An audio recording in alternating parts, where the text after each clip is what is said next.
and welcome back Economics N4. We're still on part 2 of the module 5 where we do markets of goods and services. And yes, we are doing the second market structure, which is monopoly. Recap: perfect competition, many sellers, many buyers. With monopoly, if you can look back at the board game, like I alluded to earlier on, you want to buy all the colors of hotels and houses within that row or the color of that specific. So you want to have the monopoly on that building structures of that game. I'm not so familiar with that game, but yes, that is the crux of the matter. So with monopoly, whatever the firm puts out is what also is available in the industry. Why? It's the only seller of the product. You go to a boutique and there's only one suit of its kind, one dress of its kind. We say that boutique has the monopoly on it because now he or she can make and break with the prices because he's the only seller of that specific item. So monopoly exists when only one firm operates as the supplier.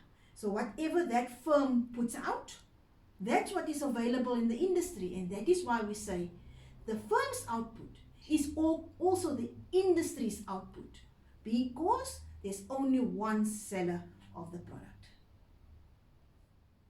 Let's look at what this specific section will entail so that what you should be able to know at the end of this lecture. So you must be able to know the characteristics of a monopoly and, for example, give an example. And my example was a boutique, but let's look at what government wants. Government says we're the only supplier of electricity or we're the only supplier of the water. So they've got the monopoly on it. Describe how monopolies are formed, including government monopolies. Explain how a firm with monopoly sets output and prices. Can you imagine? There's only one McDonald's and they've got they've got the franchise license, and that makes them a monopoly. They sell the franchise license to the other franchisees. That's why we say McDonald's is a monopoly. No other. Spur and Wimpy don't compete with them in that matter. Okay, so let's move on. So explain how a firm with monopoly sets output and price and why companies practice price discrimination. What's price discrimination? Yes, we all know what is cultural discrimination, but price discrimination is what do you find unfair or just? Unfair or just within the pricing structures of the competing firms. Monopoly, a market dominated by one single seller. Forming a monopoly is the economies of scale, meaning the factors that cause a producer's average cost per unit to fall as output rises. So, as you decrease your price, does production still increase? I'll run that again. Economies of scale, meaning the way you decrease your price or you're setting your price, production still increases. It is very difficult for a monopoly to do that because he's the only seller. So why would he want to drop the price to increase product? Because he's only the industry seller. So we would say that there's a limited economy of scale. Because economies of scale, large economies of scale, is dropping the price to increase production. There we go. It's a limited economies of scale. Output eventually rise as production rises. Eventually, if maybe the boutique then opens up new stores. An industry that enjoys economies of scale can easily become a natural monopoly. Why? The only seller. I will repeat. What the firm puts out is what the industry puts out because they're the only seller. Natural monopolies, a market that runs most efficiently when one large firm supplies all the output. Utilities, water, electricity. That's what the municipal utility bill is all about. everybody's scrambling to look at the bill. How much is my water today? Because they know that's the only time, that is the only place that they can buy water.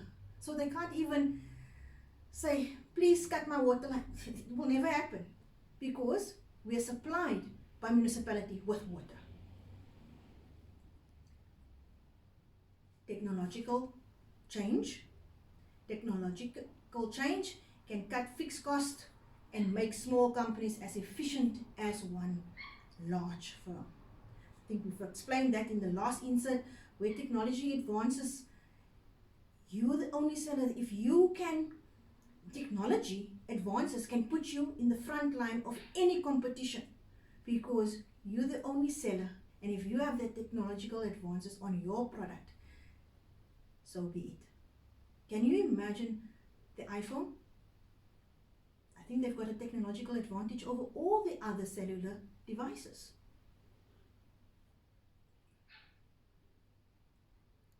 Government monopolies. We have patents. Patents meaning the right on any invention that they've got.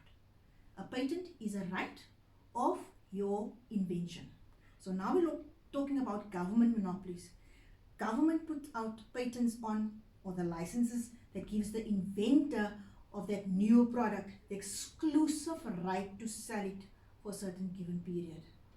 They've got the exclusive right on water, electricity, and some of these products has been privatized by individuals that is running the mines, for example, or within the water infrastructure, the dams, the building of the dams and reservoirs, etc. But we always know that a government monopoly, meaning they've put patent right on that specific structure. As a private individual, I can't go walk into a public school and say it's my school, because that school is the government. But when the government proclaims a right on a specific structure, for example, those meters that are put into the homes to guard the boxes, the electricity meter, that's a patent right. It was invented by somebody. The government bought that, but put a right on it, so nobody else can actually sell it. Next, franchises and licenses. I've alluded earlier to this specific section. When a franchise, the right to sell a good or service within an exclusive market. Okay, even the geographical area where that specific franchise is, that they can only sell within that area and not in other areas. That's why, for example, East London, we don't have a Burger King, but we'll find a Burger King within Durban, Port Elizabeth, or even in Cape Town, because it is geographically licensed to serve only in those areas. License, a government issued right to operate a business, and we know that if you want your little shop or your business to operate, you need to go to Amatole and get a license and register your business with either with the district or within the Companies Act or the corporation that deals with it. Industrial organizations, part and parcel of monopolies.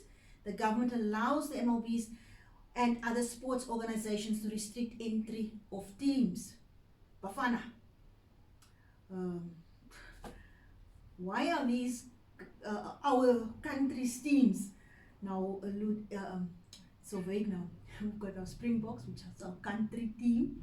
Okay, so there's always a criteria that needs to be done for them to be part and parcel of the team.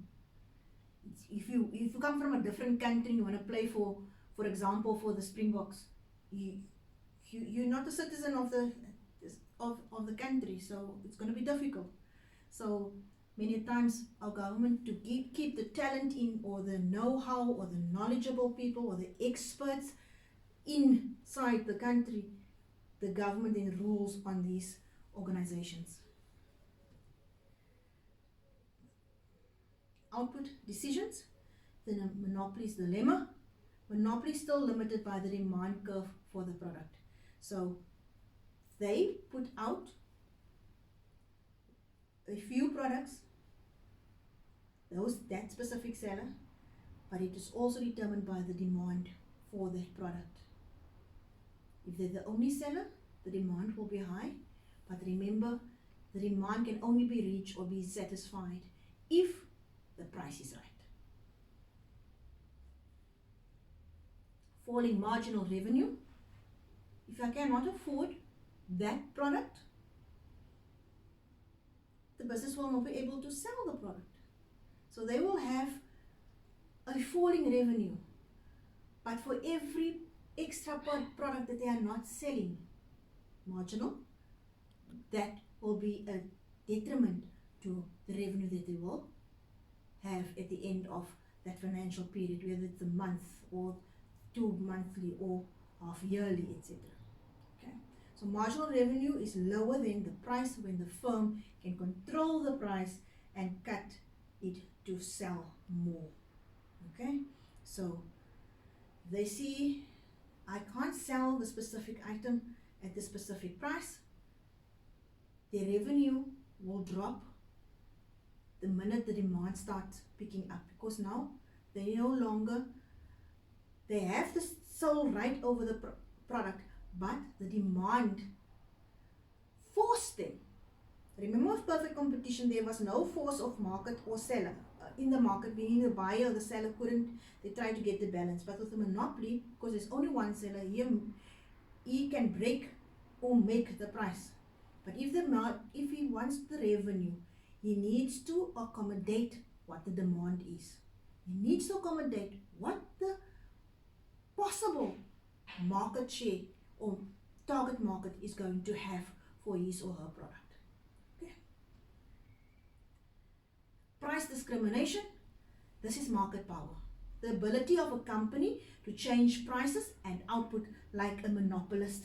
And it links with the previous one. So if there's a demand, but the demand is of that nature that it cannot afford the product, the monopolist needs to start accommodating that demand by dropping the price. Targeted discounts. Companies divide consumers into large groups and design pricing policies for each group. Rebates. When you get a discount on a specific buying, perhaps in advance. If you pay your student fees for the entire year, you can get a discount from